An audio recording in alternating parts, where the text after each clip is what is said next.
Good evening, Doctor. Can I help you?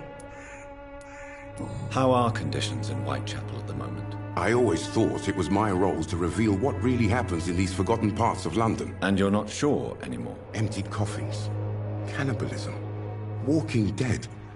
I'm trying to report the truth about what's going on, but no one believes it anymore.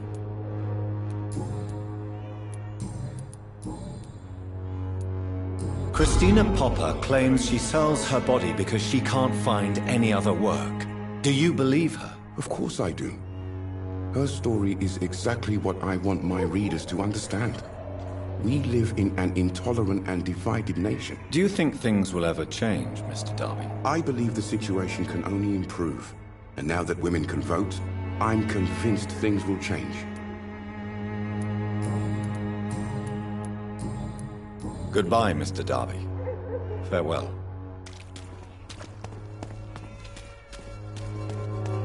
There is no protection against malevolence and trickery.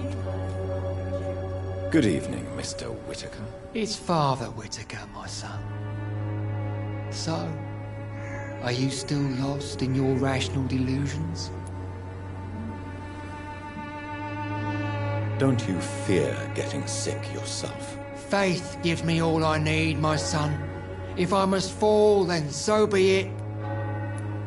No doubt your faith will prevail, but let me give you some extra protection against the devil's work. Medicine. Blessed be your generosity, my son. How is the sanitary situation evolving in Whitechapel these days? Don't you hear the trumpets? The apocalypse is upon us, Dr. Reed. The final battle. I have heard enough for tonight. Goodbye.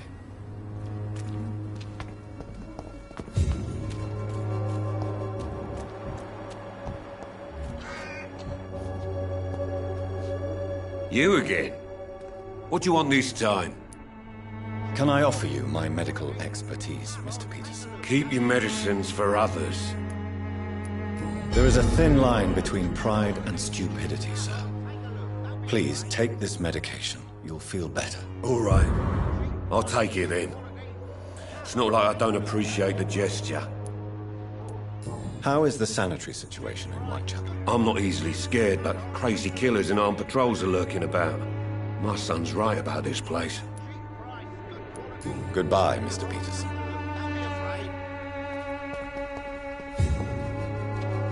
Fancy buying something, sir? You never lose your focus, do you? Do you need help, sir? To be honest, I'd prefer you take a look at my stuff. I'd rather be rich and sick than the contrary. I don't quite agree, but I won't argue with you. Please, take this. You'll feel better. Really? Free? Don't take it personally, but charity usually comes at a price. Human nature being what it is.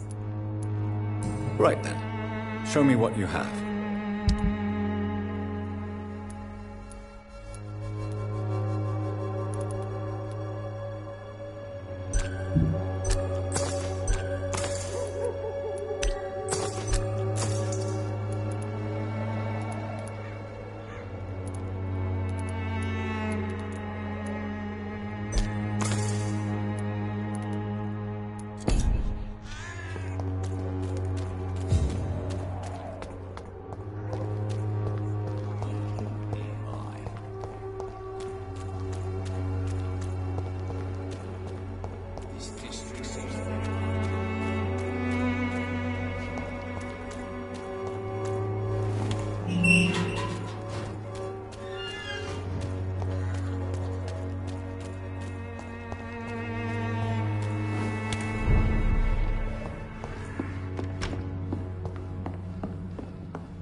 Welcome back, Jonathan.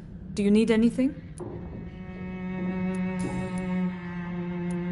How are things going in the dispensary? The dispensary is fine, but the situation in the streets is getting worse.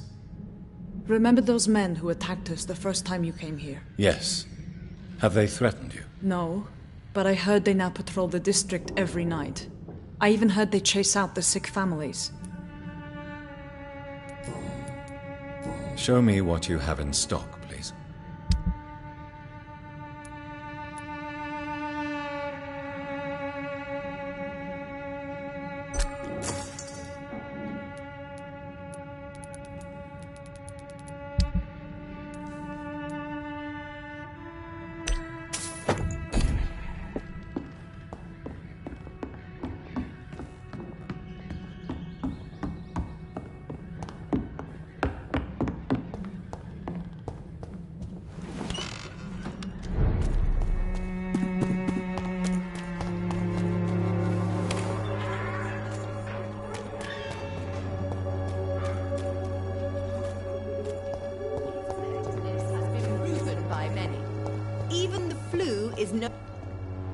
Good evening, my dear colleague.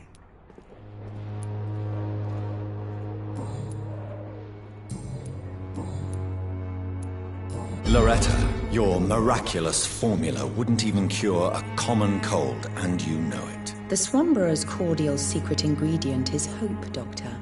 And it's something people around here really need. A placebo effect is real and has benefit. But in your case, you could be murdering your customers, who may die because they are not receiving the necessary medical attention. Medical attention? In Whitechapel? Trust me, my cordial is the best option they have, since it is the only one.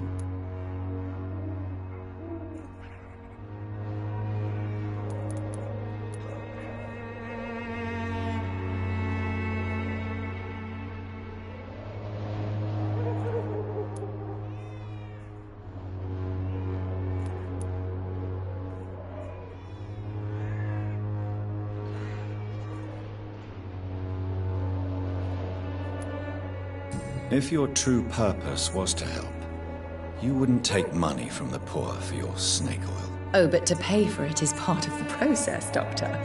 If it were free, they wouldn't believe in it. I'd like to see what kind of...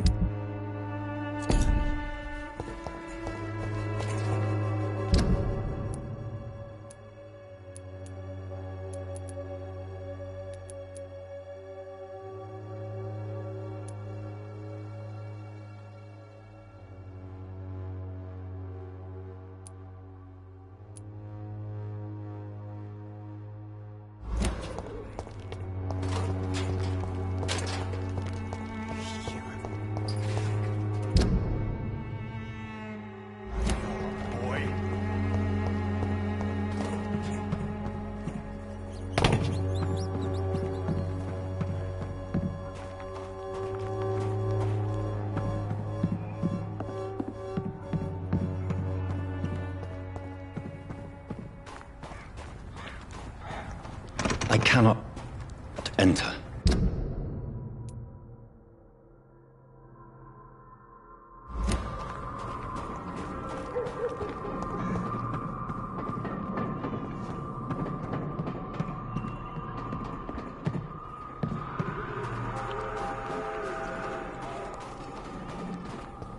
Its effectiveness has been proven by many. Even the flu is no match for the Swanborough cordial.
You again? What do you want this time? Goodbye, Mr. Peterson.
It's locked.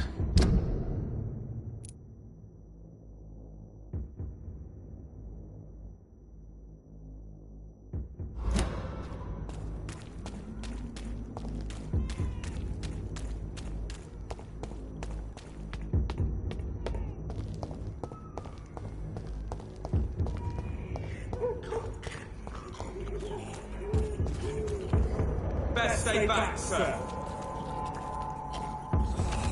I said stay away, sir!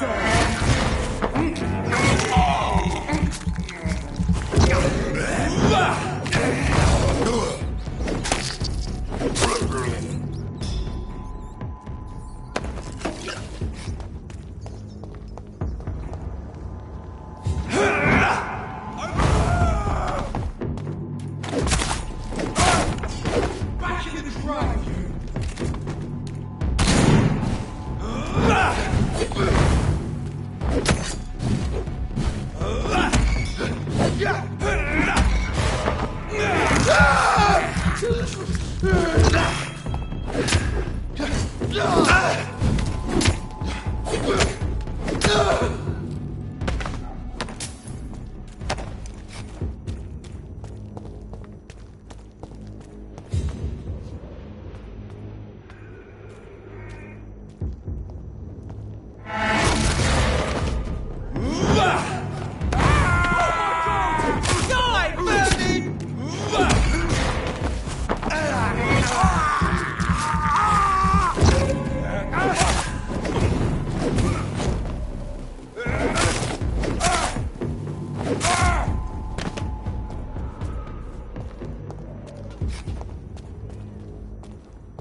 Good evening, Doc.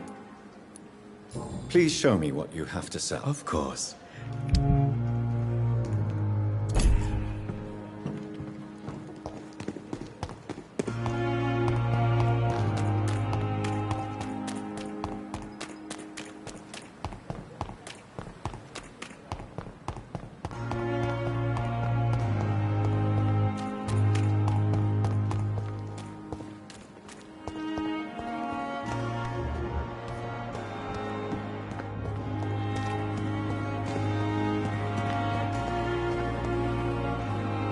Good evening, Milton. Good evening, Doctor. Still trying to save lives?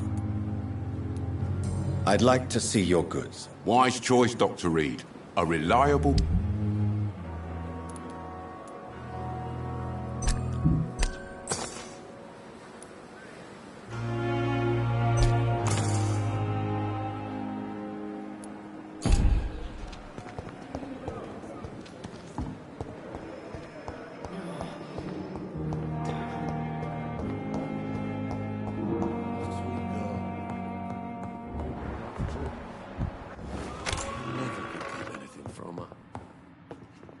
Good evening, Mr. Goswick.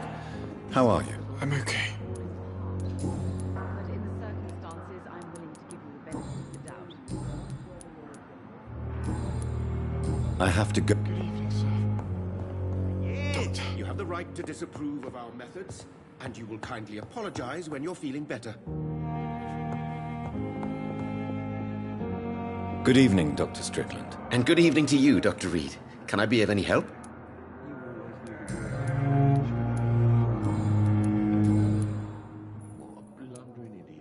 I want to know about these secret tests you run, and if they can save people from this epidemic. Speak to me now, Thoreau. I know I may sound presumptuous, but I'm just following your steps, Dr. Reed. I'm casting away the shadows of ignorance by daring to face them. Self-confidence is essential in our line of work, my young colleague, but only if tempered with the correct amount of cynicism. But you never doubt yourself, Dr. Reed. I've read all your articles and books. You performed the most daring research during the war.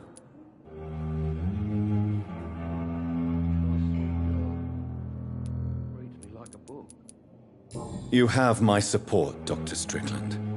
I know exactly what it feels like to battle an unknown disease, with only your mind and force of will to help you. Thank you, Dr. Reed. You don't know what that means to me.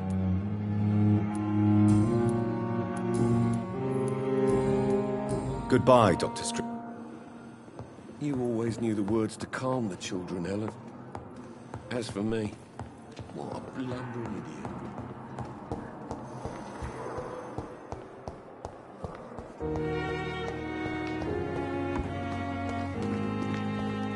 Another night with the glorious battalion.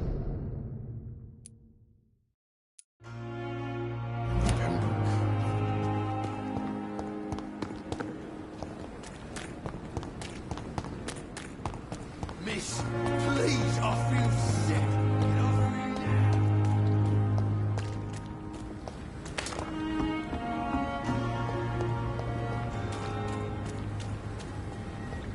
I'd step back, sir. Over there!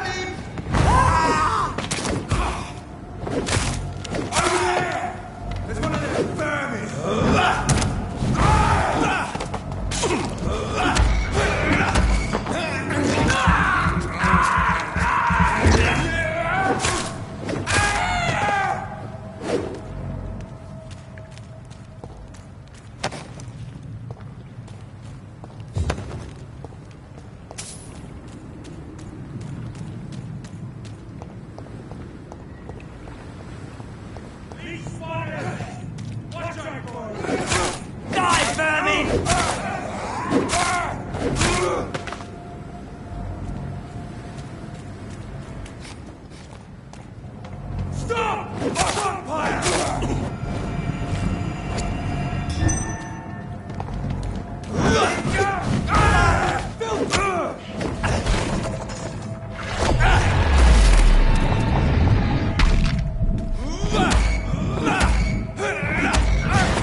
wet boots keeping things straight. Good evening, Miss Cox. Hello again. Can I see you? As long as you have...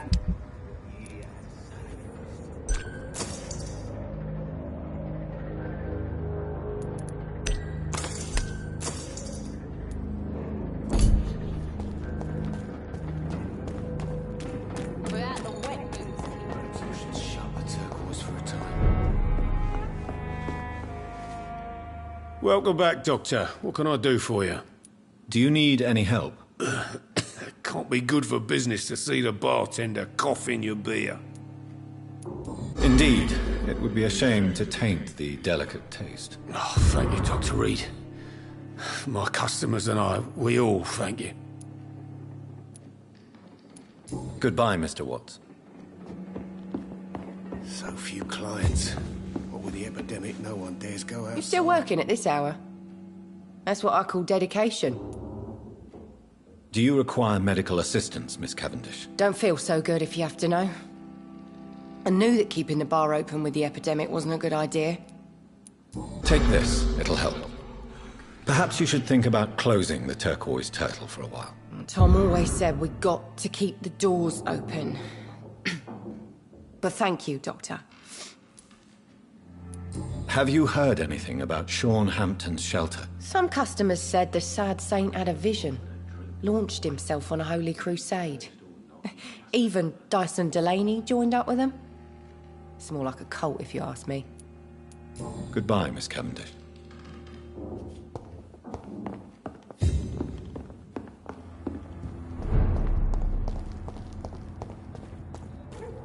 Foolish girl and her pre-principles. She's got no idea who she's dealing with. Someone's playing a right strange game. And I'm gonna find it.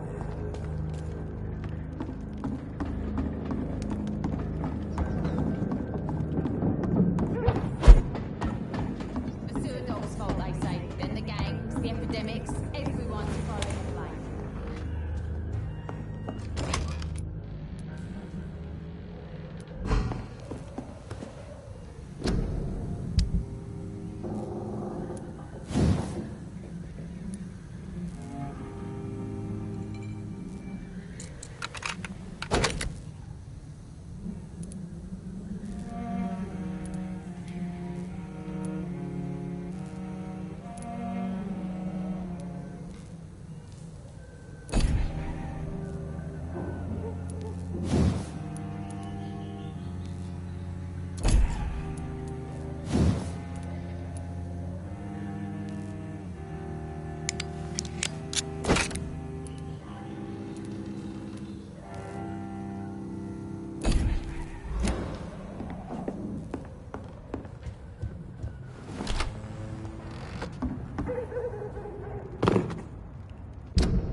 hypocrites, all of them. Maggots and liars.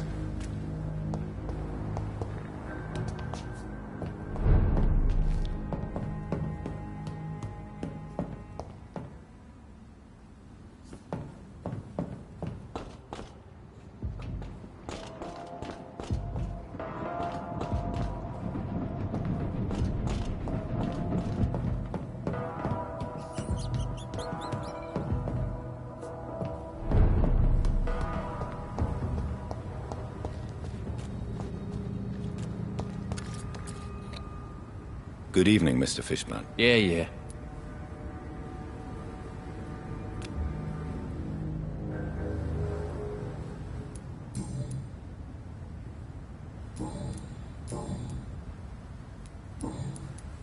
Have you heard anything recently about Sean Hampton's shelter? Called into the hullabaloo that could be heard coming from the building, I would say that all the local loonies are at his precious club. Goodbye, Mr. Fishman.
Idea who she's dealing with.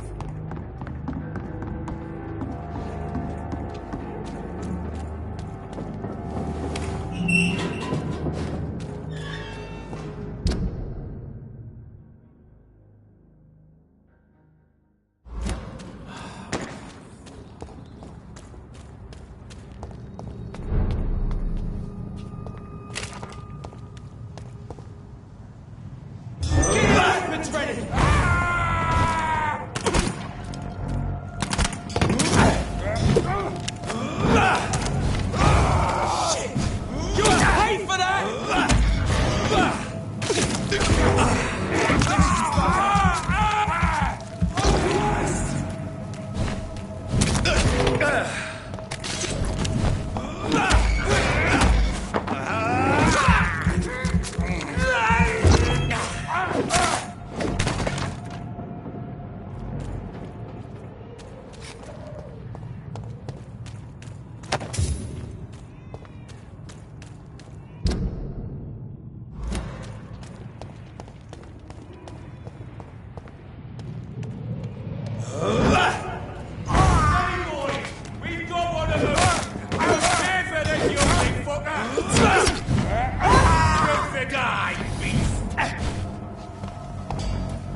You must prepare, child, for the earth is bleeding and the harvest is upon us.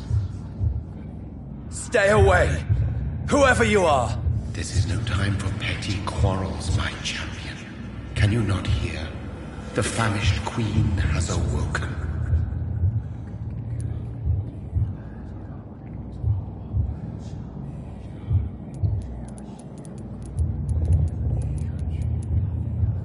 I am not your champion.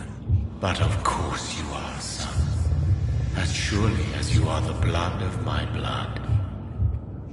I had to kill Mary. I have known your pain, child. Do not succumb to... Silence!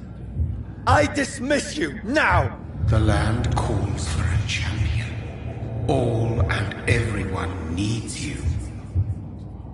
Silence! I'm tired of all these puppet shows.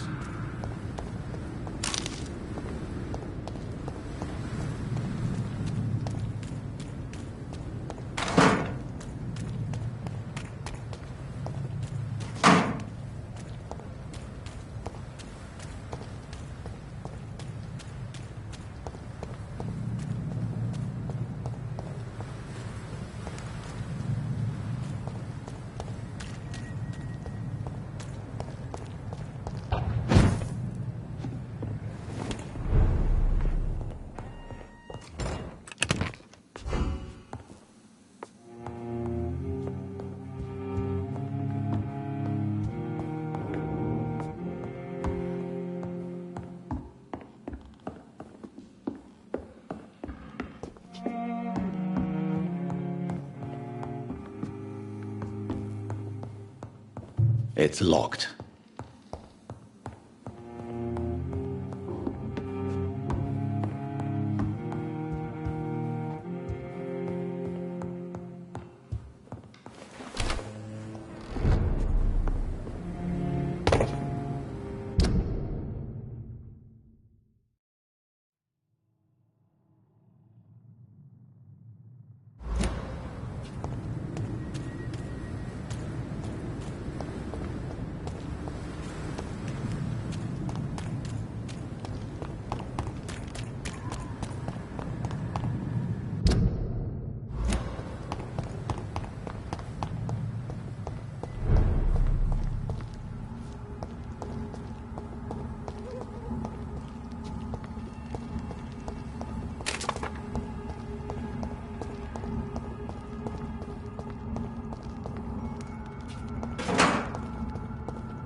They want war.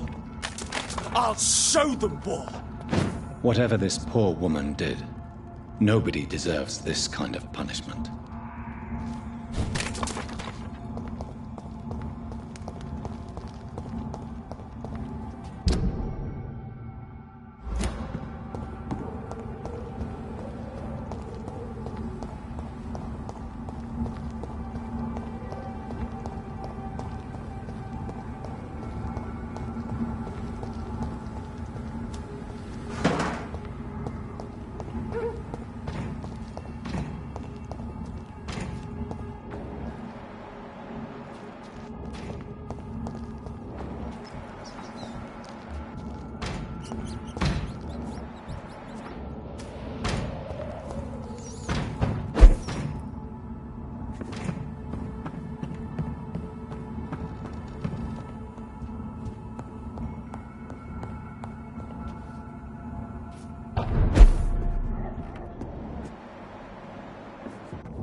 I cannot enter.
It's locked, all right.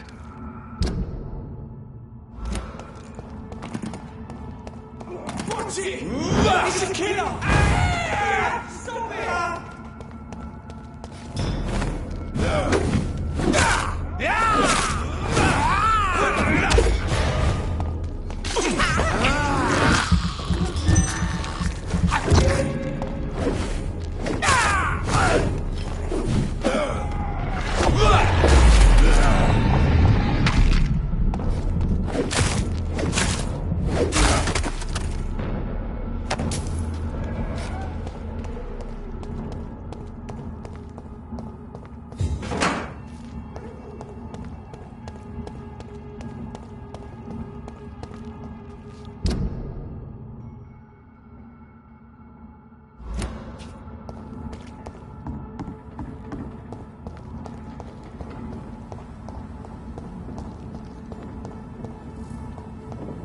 I cannot enter.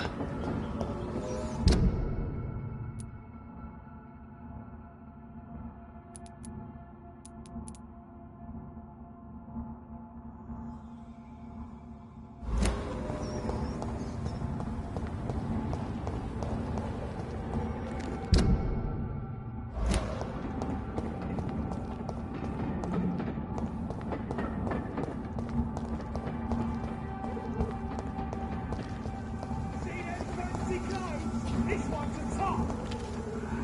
I hate leeches!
You London vampires are so weak!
Killing's all you deserve.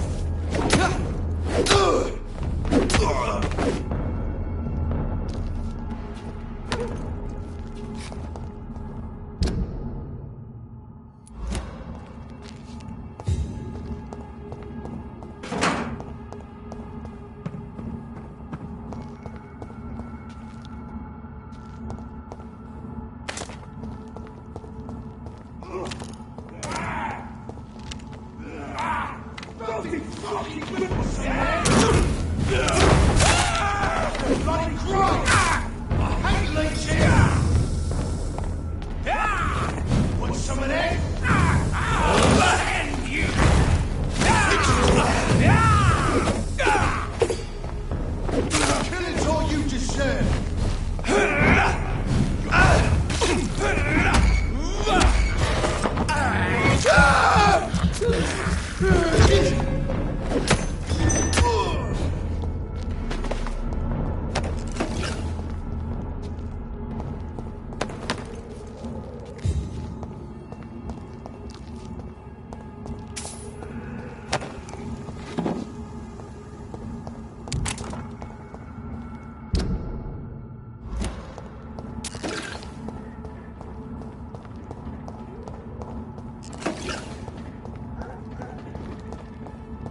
So this is where she lives. What a splendid house.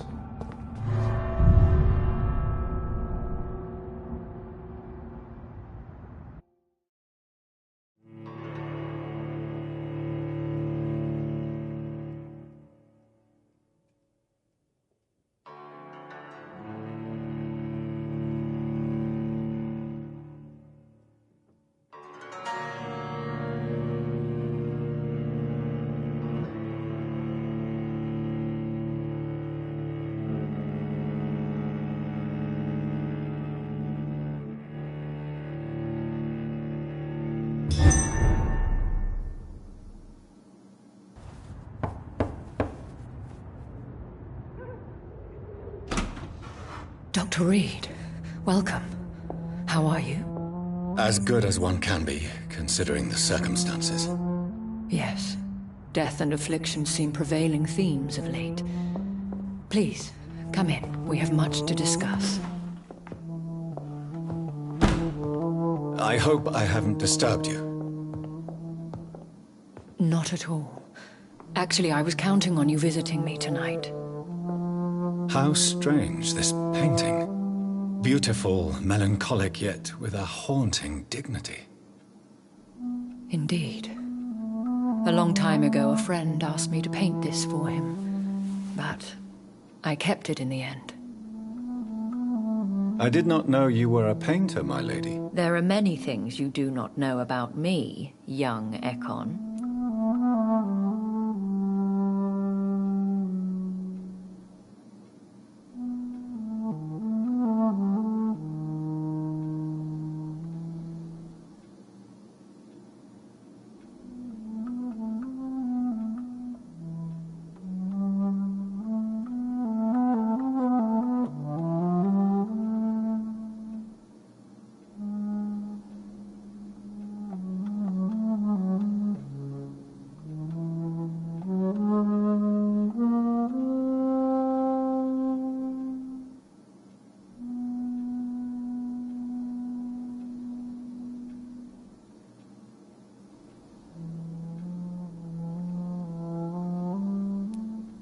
Please, call me Jonathan. Please excuse my behavior, Jonathan.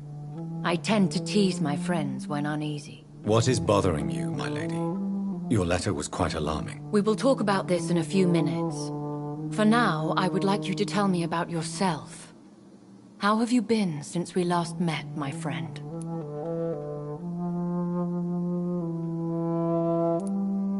I came to the conclusion that my maker, whoever he might be, must be a powerful vampire. Certainly extremely old. How have you reached this conclusion? He is the only immortal I've seen appear in an ethereal form.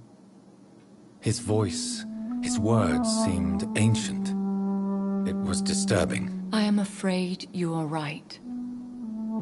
The simple fact that your blood made Mary such a strong Ekon proves that you must be of ancient lineage.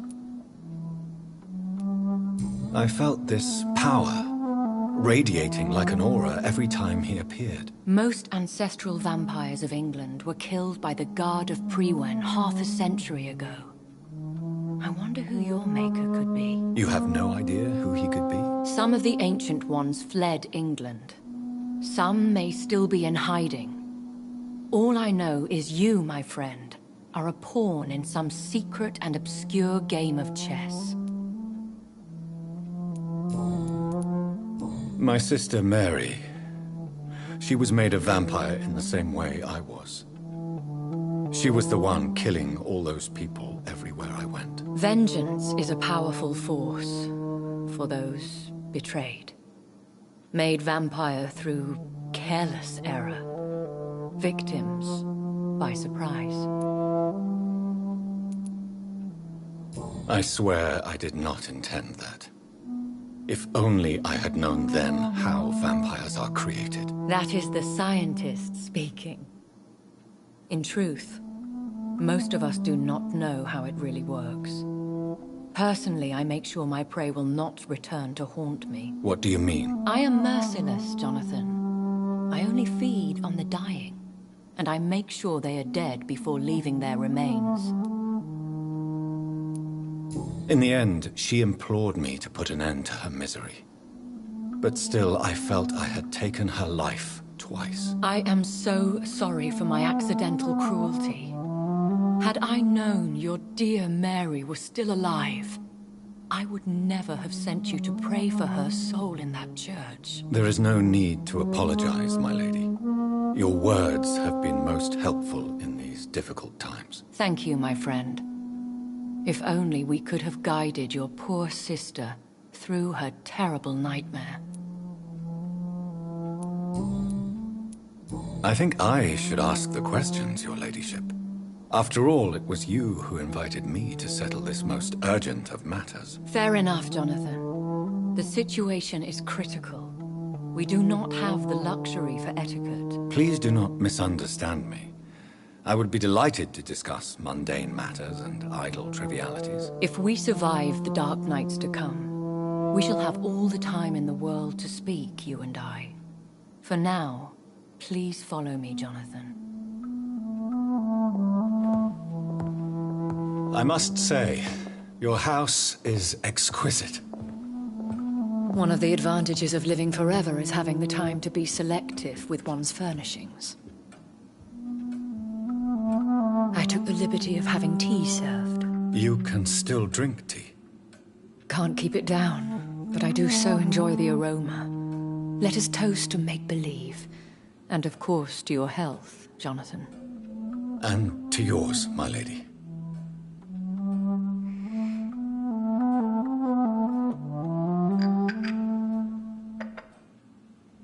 Please, call me Elizabeth.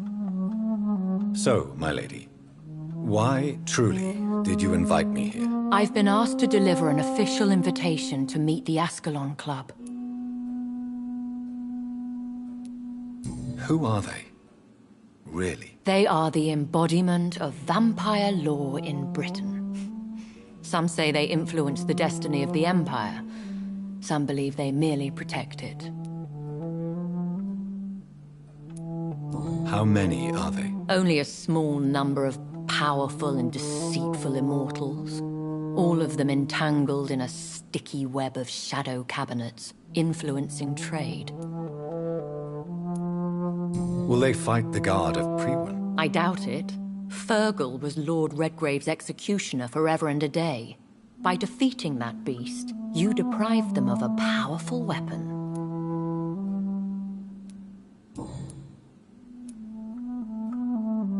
Why use you to contact me? Because they know we are close.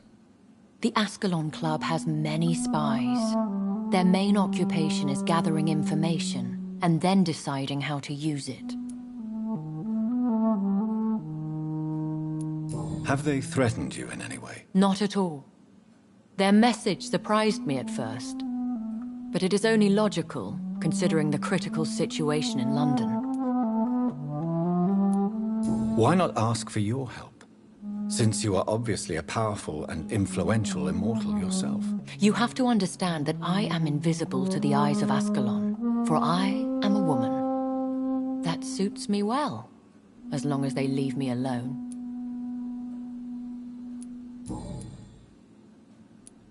Should I trust them? Of course not. Do not misunderstand me. They can be very useful, but I believe their long-term goals differ from yours. Should I lie to them? We all lie, Jonathan. It falls to you to choose your behavior. The most important rule is to show them due respect. Why meet them then? Because nothing truly important can be achieved in this city without their consent. They could be powerful allies in this current situation. They have done nothing but impede my investigations since I became known to them. Why would they want to see me now? I guess they now see you as Ascalon material. They must have found out what happened to your sister. Proof of the potent blood flowing through your veins. I'm not sure I can accept their invitation. I have seen their handiwork.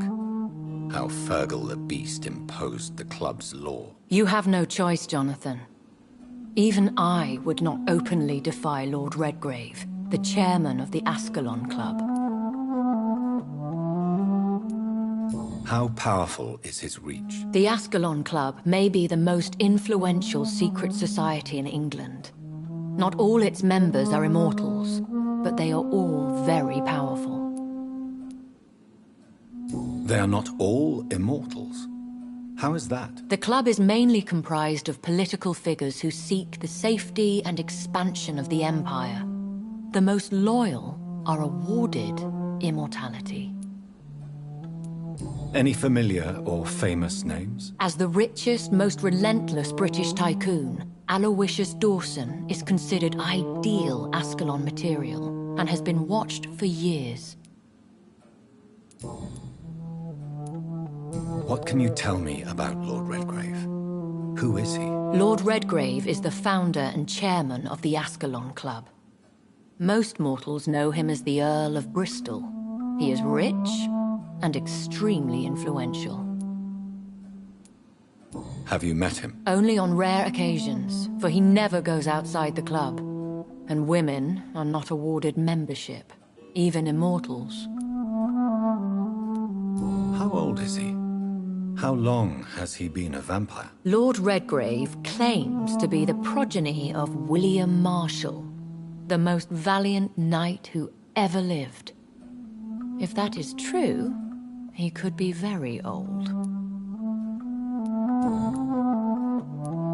If you are convinced I must meet him, I will heed your advice. Thank you, Jonathan. I understand your reluctance to brush shoulders with London's vampire elite. But we have no choice. Is the situation that critical? Yes.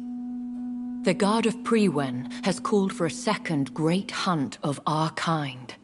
And they will stop at nothing to eliminate us. What is a great hunt? The first great hunt was launched about 75 years ago. In just a few nights, the Guard of Prewen located and destroyed most of the old British vampires. How did you survive the first hunt? I fled, Jonathan. Like most vampires who survived that slaughter. And I secretly came back when I was sure they had lost my trail. Why start a second one? Prewen has always seen us immortals as a threat to mankind. My guess is they suspect one or more of us is the cause of the epidemic. Will the Guard of Prewen and the Ascalon Club fight each other? I doubt it. If Prewen really launched a great hunt, I think most of the Econs I know would flee the country to escape the bloodbath. I think I saw them kill an Econ on the way to your house.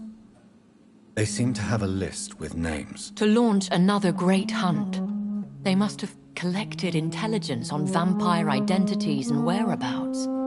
They are a resourceful lot. Should we fight back? I will not be hunted down like an animal again. I admire your courage, Jonathan. But the best way to fight them is to put an end to the epidemic. This is the only way to clear the air. You should flee then. Leave London, the country even. I have seen the Guard in action. They are merciless. Your concern warms my heart, Jonathan. But fear not. If the situation gets too dangerous, I shall retreat to my secret Scottish manor. I could hide you in my luggage, if you wish. Thank you for the offer. I shall keep it in mind, but I have much to do here. There is a question I must ask you. Could Lord Redgrave be my maker? I doubt it. If Lord Redgrave had made you his progeny, he would not have seemed so surprised when you demonstrated the strength of your lineage. Will I ever discover the identity of my maker? Maybe not, Jonathan. We know for sure you were made by a powerful vampire, but most of those fled England long ago.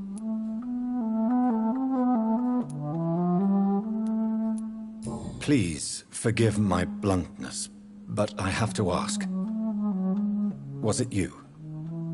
Did you make me? Oh, Jonathan. I know you shall always have a gnawing doubt about who made you an immortal. But I swear, I had nothing to do with it.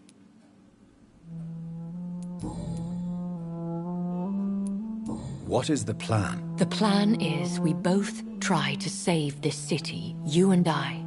Go to Ascalon, accept their proposition, and use their influence to promote your agenda. How can I save London? The epidemic is the priority. You must find its origin and put an end to it. This is the best way to solve the crisis. What will you do? I still have contacts and old friends in this town. I shall make some inquiries and attempt to learn more of the situation. We need clarity. One day soon, I will have to find the answer to this mystery. And I shall help you in your research, I promise. For now, you must go to the Ascalon Club and play their game. Will I see you again at the Pembroke Hospital? No. You will find me here if you need me. I shall conduct inquiries alone, and we can then share our discoveries.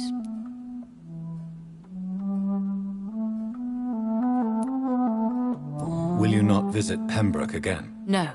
I must remain discreet and avoid attracting attention to Pembroke Hospital for the time being. But how will you sustain yourself? I shall not, Jonathan. Fear not. I'm used to it. When will we meet again? As soon as you meet Lord Redgrave, I suppose. Fear not, my dear. I shall only be a heart's beat away. I want to thank you for all your support and your help, my lady. Could you do me a last great favor and call me Elizabeth? I should be honored, my lady. Then it is settled. Finally, some good news in these dark hours. Thank you. I appreciate the advice. I had best prepare myself to meet this Lord Redgrave now. How thrilling to meet the Earl of Bristol in the flesh, so to speak. Something tells me you're not very keen on the man. Don't get me wrong. The gentlemen of the Ascalon Club are honorable, but their attitude and opinions are somewhat antiquated. I see. As long as they deny access to female applicants, I will leave them to their antediluvian considerations as to the natural order of things. Jonathan, promise me you'll be careful. Of course. But why the fear in your voice? Look at me, Jonathan. I am. I mean, really look at me, young Ekon.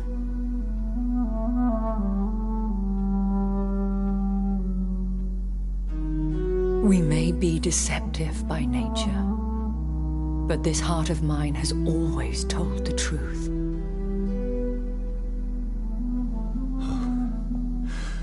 Elizabeth. Go, my friend. But come back to me soon.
So, Time to visit the Ascalon Club.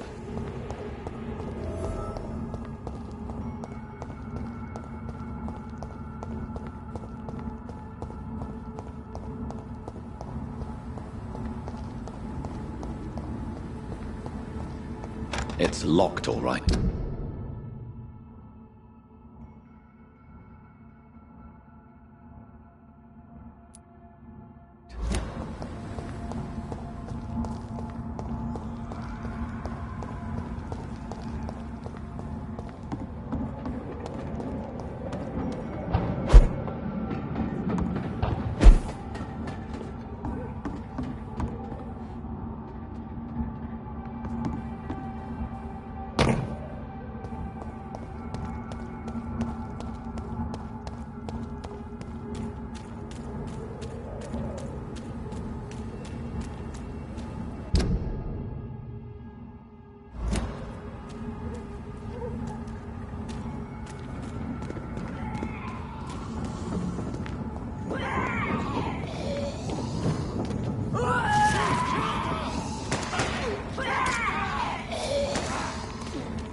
That was the vampire I saw earlier. This war takes no prisoners. I cannot enter.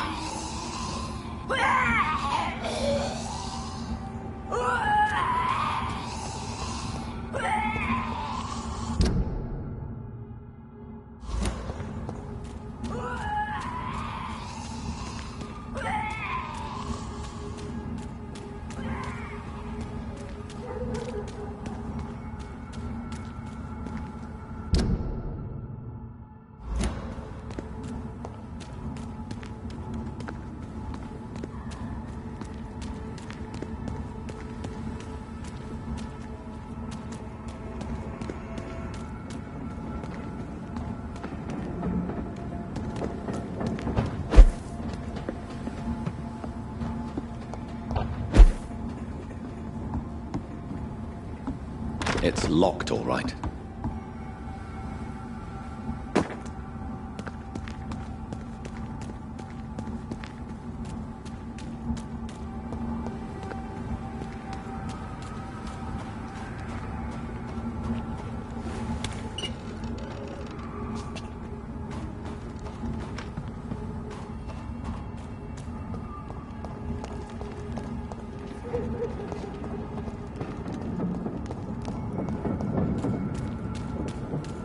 The West End. Never have I felt so sad to be back home.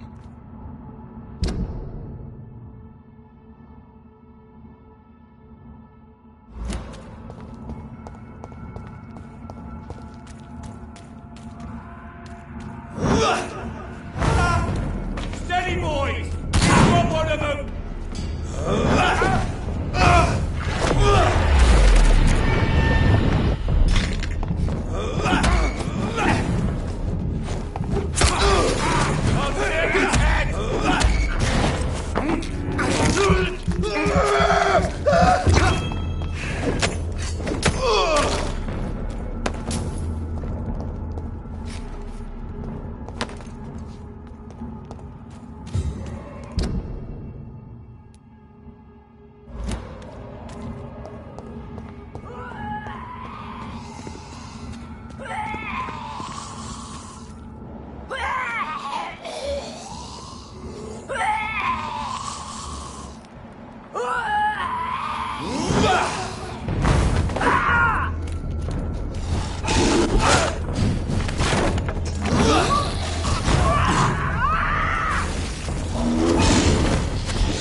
I cannot enter.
I can't believe I'm doing this.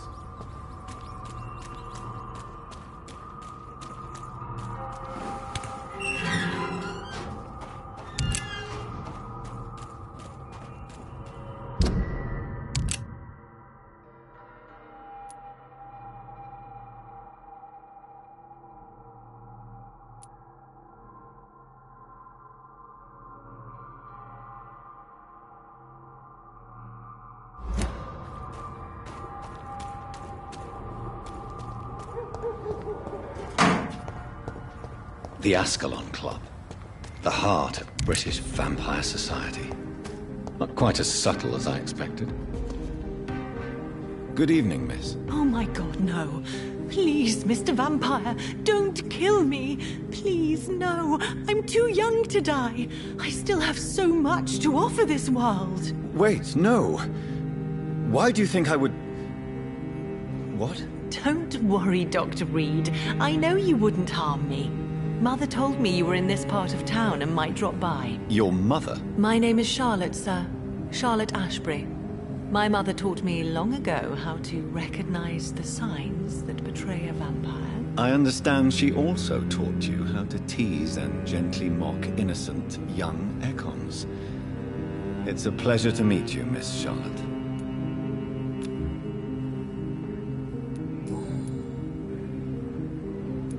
What do you think about this part of town? I was raised here, and I suppose it feels like home. You grew up in this part of town too, did you not? Yes, I was born a few streets away. A small world, is it not? Did you ever imagine that my mother was your neighbor all that time? That you could have met her in a dark alley at night? You won't trick me twice, young lady. We both know Lady Ashbury never hunts or attacks prey at random. Come on, Doctor. Don't tell me you never thought about that possibility. Her fangs on your neck. Oh, are you blushing, Dr. Reed? Is there something that's bothering you? Too much selfishness and individualism for my taste. Even when there was no epidemic. Even if that's partly true, may I remind you that many charitable institutions are financed by the selfish and filthy rich. I suppose you're right. But society must reform and renew itself, or we are all done for. What are you doing out here? You mean, what do I do outside at night, since I am a woman? Let me ask you a question, sir. Would you ask the same question of a man? Actually, yes. I ask the same question to everyone who dares to go outside at night, considering the risks. Well, if you must know, I campaign for the right to vote for all women. Why should I wait to the age of 30 years when men can vote at 21? Are you a suffragette, then? Oh, you really are Elizabeth's girl.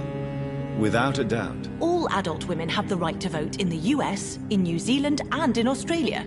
But women here can't vote unless they are property owners. No need to convince me, Miss Charlotte. I have shared your opinion for a long time, even before I met Emmeline Pankhurst. Really? Oh. Now I see why my mother appreciates you so much. Too bad there aren't more men like you in the vicinity. How are the locals reacting to your claims? People here can't wait for a wall to be built to isolate the West End from the rest of town. That's how progressive they are.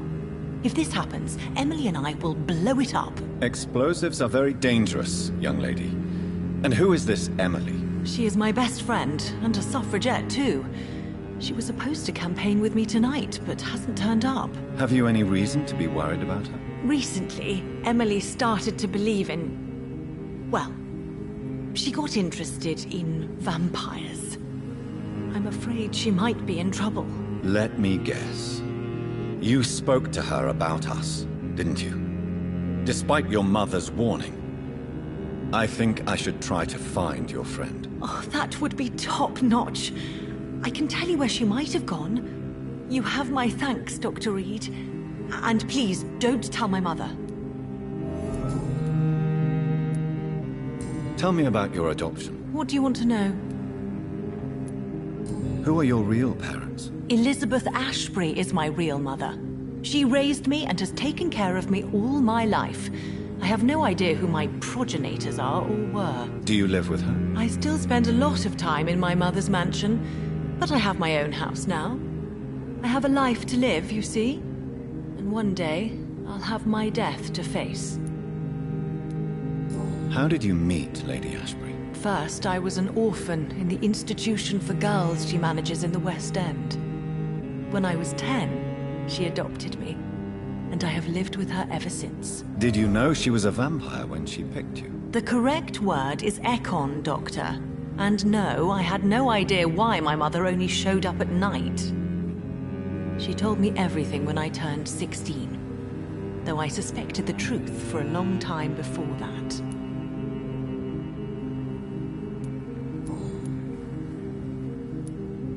What exactly has your mother told you about me? Your name and profession, obviously, and the mystery about your maker. I'm sorry to hear about what happened to your sister, sir. Mother says it was not your fault. Does it not scare you to know what I am? What your mother is? Why should it? My mother is the most compassionate woman. Must I be wary of her, Dr. Reed? Or you?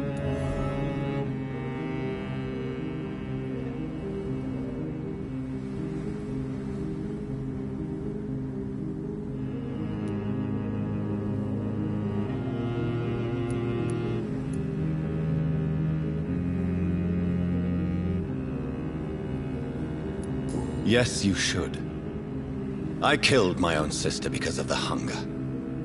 There comes a time when a mortal is only seen as blood by a vampire. Whatever the bonds between them. You can't be Wait. Good one, Dr. Reed. You almost got me. Glad you found it amusing. But do keep my warning in mind. I will, Dr. Reed. Thank you for your honesty. I appreciate it.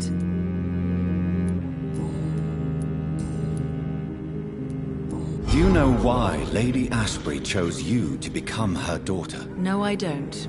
Each time I ask her that question, she smiles and says it's precisely because I dare to ask such questions. Do you ever regret that she chose you? Of course not. Though I often wonder if she adopted others before me. If so, where are they buried? How is it for them to pass through life with a never-aging mother? Goodbye, Charlotte. Give my best regards to your mother when you see her. She's been quite busy these last few nights. I suspect you may see her before me.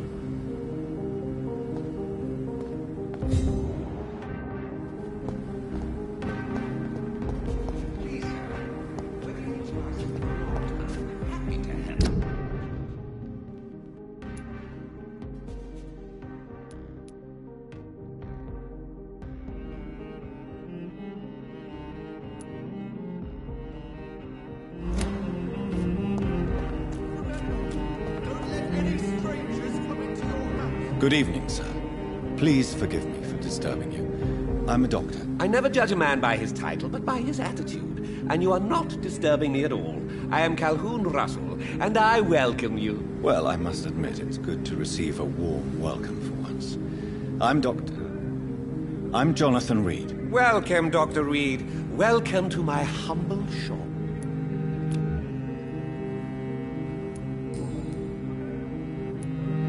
How is the situation in this part of town? Life is good and peaceful. We're lucky to live in such an era of progress and wonders. Are you not concerned about the epidemic? Oh, I'm sure the authorities would take the appropriate measure if the danger were that high.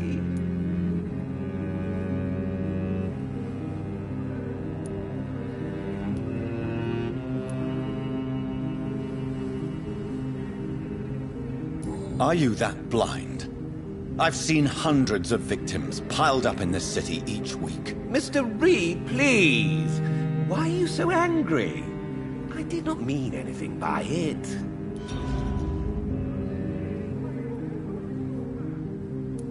Is it not a little too late to be trading? On the contrary, it is the perfect hour. Believe me, my friend, it is always at night that you meet the most fascinating characters. But what about the epidemic? The bombs and raids, and all the random violence. Please, sir, this is London, England. We will prevail. And if a bomb must fall on my shop, then I'll be there to hear it falling.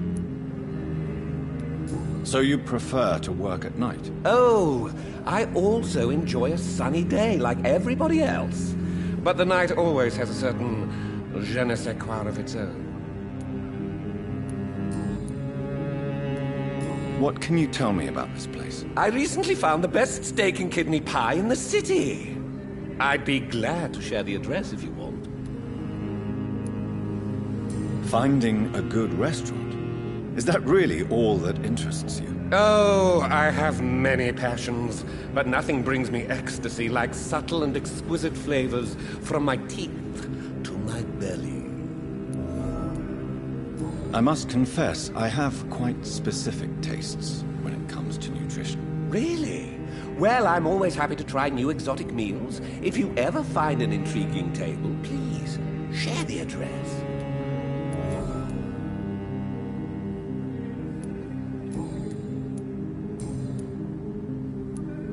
Do you have any family nearby? Not since my parents died.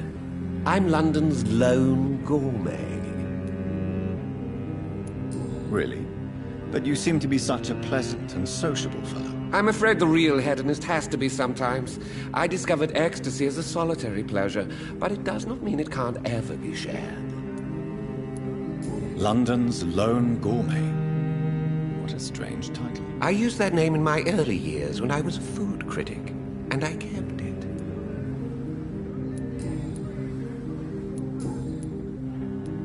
I may have a look at your goods, Mr. Russell.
Any strangers come into your house? Good evening, sir. May I have your attention, please? Come on, Johnny. Don't you recognize your oldest friend? Clarence. Clarence Crossley. How are you? My God. So you survived the war too. So sorry I didn't recognize you at first. I almost didn't recognize you either. War does that to men, I heard. In my case, it was true, for I witnessed the horror that lies underneath.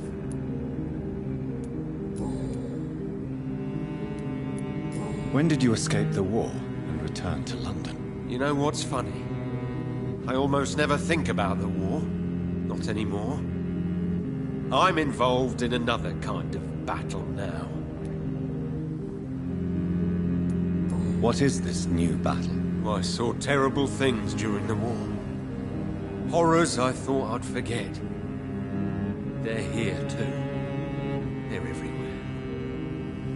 Vampires.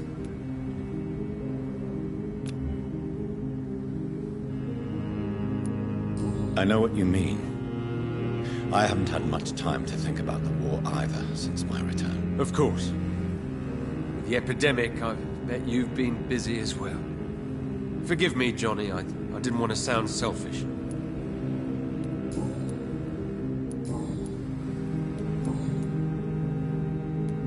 How is your wife, Venus? We've spent so much time away from each other. So many things have happened. But you're alive. You returned in one piece and you have a family. How many soldiers can say the same? Believe me, it's not quite that simple. Unlike you, I'm not the man I used to be. Is everything all right at home? Surely Venus was relieved to see you return from France in one piece. Have you forgot what people are like in this part of town, Johnny?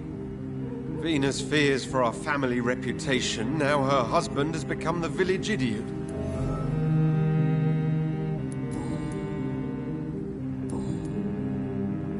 You need some rest, Clarence. You should try to sleep.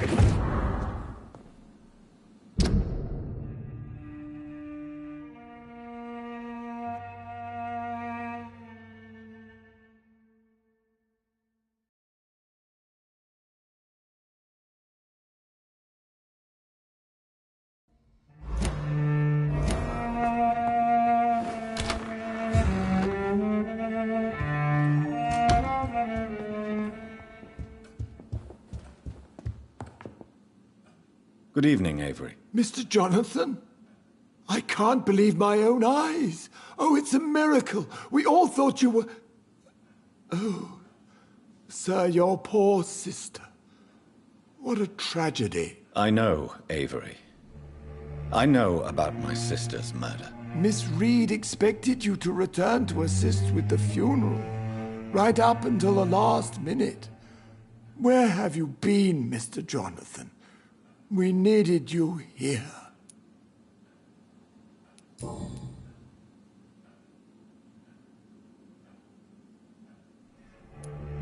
How is my mother? Not well, I'm afraid, sir.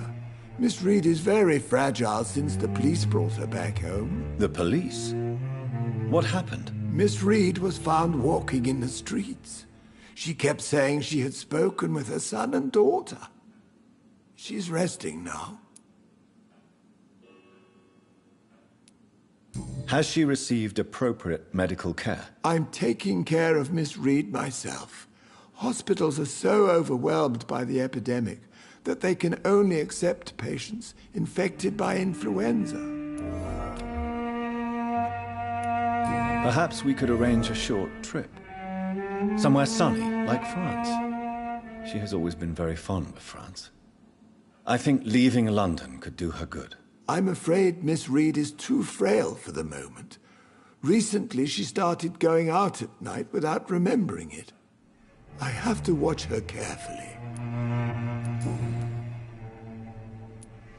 What is the situation in this part of town? For a time, the West End seemed spared by the epidemic. But the situation is getting much worse. Have you no relatives anywhere?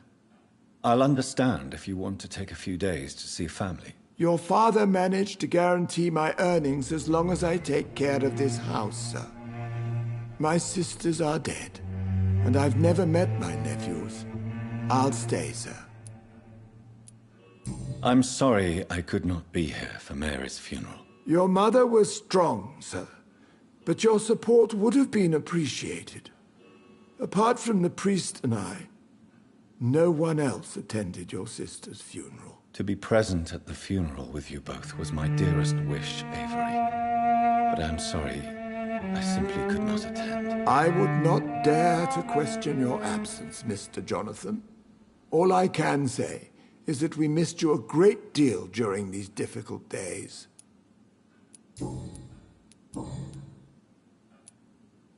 Tell me the truth, Avery. Do you feel forced to stay here?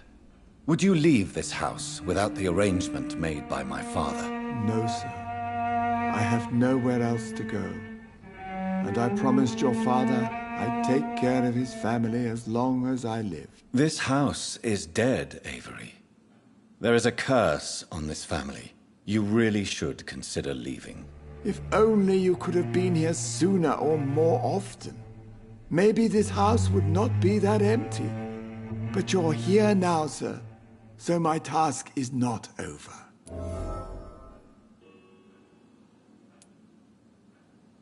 You have served this family extremely well, Avery. Your support during these terrible times is much appreciated. Then I will stay. All I ask is that you take care of my own funeral if I die before the end of the epidemic. No mass grave, please, sir. Do you really think I don't take enough care of my mother, Avery? Yes, I do, Mr. Jonathan. You clearly have something more to say. Speak your mind, Avery. I know you work hard to help the sick, but what will you do once the epidemic is over?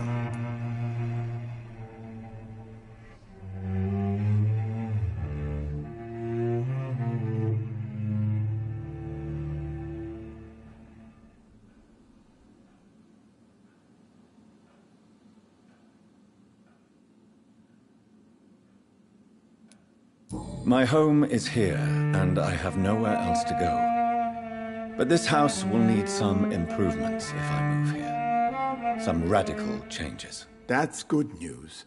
Whatever changes you have in mind, I'm sure we will find an arrangement that suits your mother also.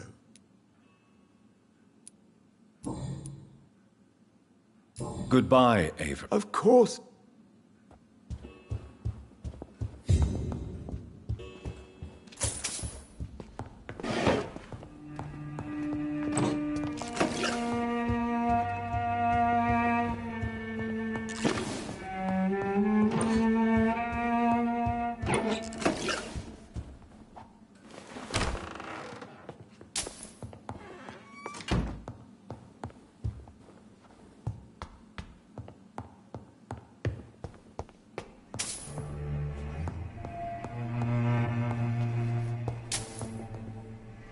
Mother, good evening. Jonathan! Is it you?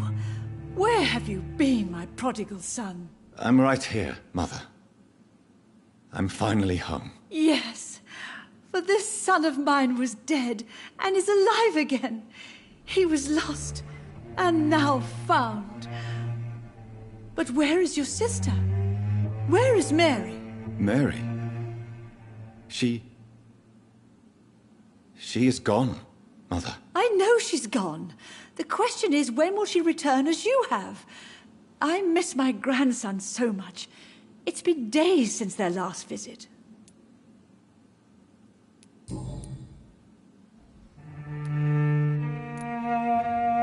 Have you returned to Whitechapel Cemetery since Mary's funeral? I never want to go back to that awful place. Wait. I think I went back once. And you were there too. And Mary? No, that can't be true. It was just a bad dream, Mother. A nightmare, yes. Mary was so angry. I walked back home alone.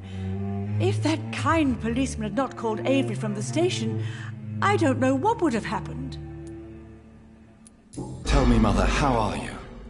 All alone in this big house with only Avery to take care of you. I'm sad most of the time. Sad that you have left me here alone. Sad that you don't tell me when you come or go. I'm so sorry, Mother. It wasn't supposed to be like this. I was coming home. I was home. London, the Thames, and then it happened. What happened, Johnny?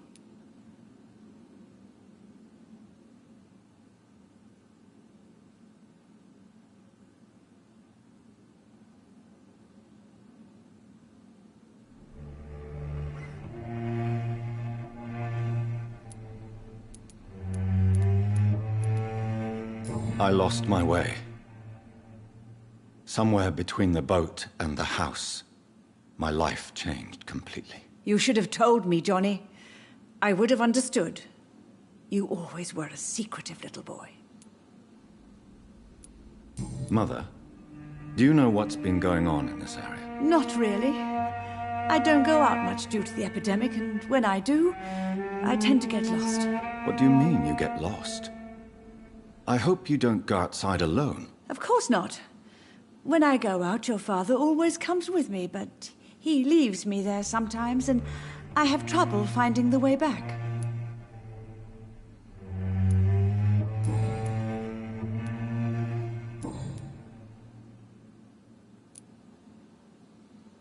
Do you need anything, Mother? Can I help you? I just want you to stay with me, Jonathan. Your room is ready. I asked Avery to make your bed. I'll stay as long as I can, I promise. Do you need anything else? Just one thing. Stop staring at me like that. As much as I love you, it breaks my heart to look at those empty and dead eyes. Are you working on a new painting? Not recently. I have trouble focusing on my subject, and my mind quickly drifts. It's the same thing when I try to write poetry. I recently met a talented painter with an excellent technique. I wish you two could meet.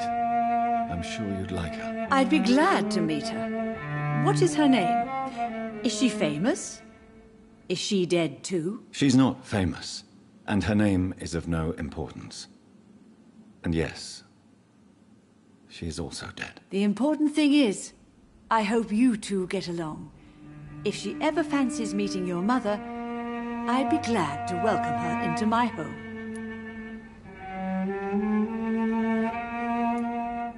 Do you think Avery is right? Do you think I should take better care of you? I don't blame you, but you abandoned me, son. A mother should not survive her children.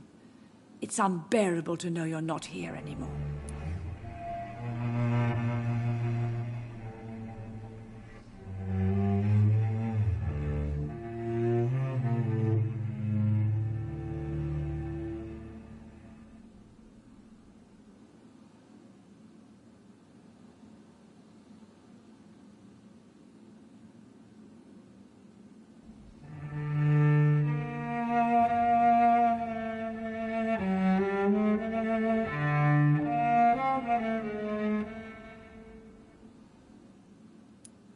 I know I have failed you since I returned.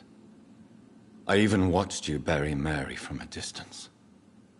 From now on, I will protect you. You have my word. You don't have to apologize to me, Johnny. Do you think I did not notice how much you have changed? Have I changed that much, Mother? Am I still your son? You are still, and you'll always be. Despite your pale skin, your bloody eyes, and that echoing sadness in your voice.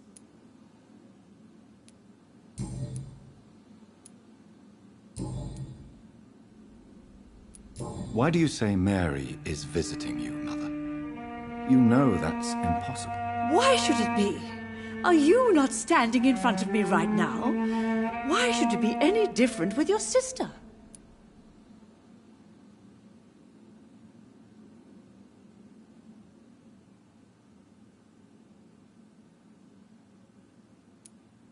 But Mary really is dead, Mother. Yes. And are you not dead too? Isn't your father dead? And my grandson, and my son-in-law? You're all gone. But you all still visit me from time to time. But I'm not dead, Mother.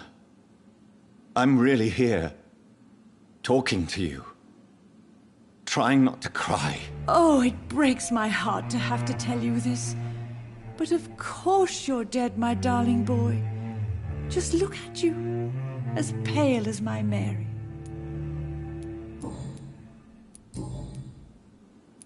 Goodbye, Mother. Try to rest now. Goodbye, son. Please come back soon.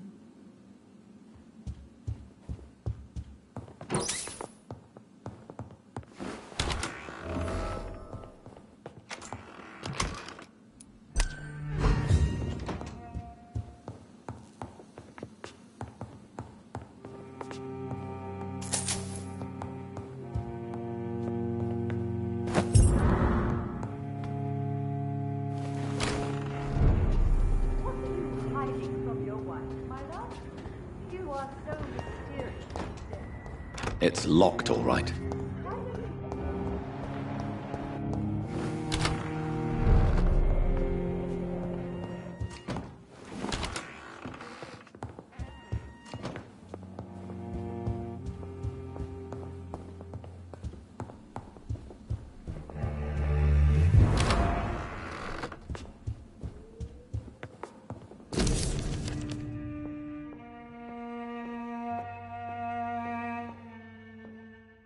I remember Sunday walks.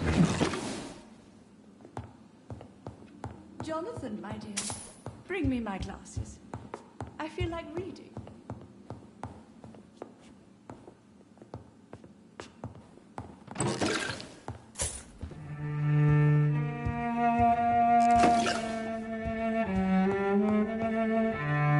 Hello again, Mother. Jonathan, back already. Good, good.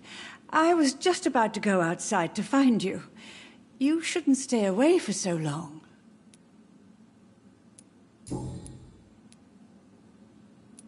Father seems to have left me some documents. Some sort of treasure hunt game. Do you know anything about them? No, Johnny. But your father always loved to write these little games for you when you were a boy. Don't you remember? I remember now.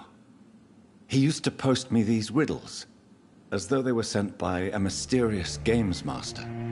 I'd spend weeks trying to decipher them. Your father was always so proud each time you found the answer.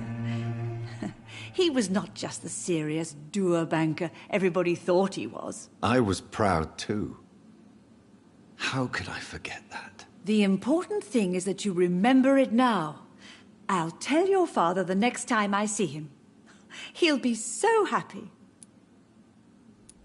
Could Father have conceived some sort of final game for me before he left? I really can't say, Johnny. Perhaps you should talk with Avery about that. He was your father's confidant, more than I.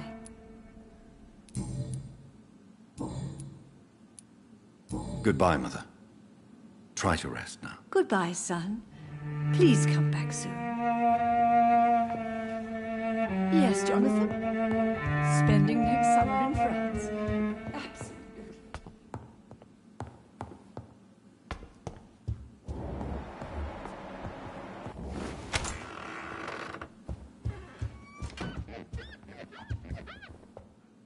Yes, Mr. Jonathan? I found an old letter written by my father and addressed to me. Do you know anything about it, Avery? Your father wanted me to give you this letter for your 35th birthday, but you left for the war, and the letter remained in his office until tonight. I realize now you knew my father better than I did. Do you know why he left, Avery? Did he ever speak to you about his departure? No, sir. Mr. Reed was not exactly forthcoming.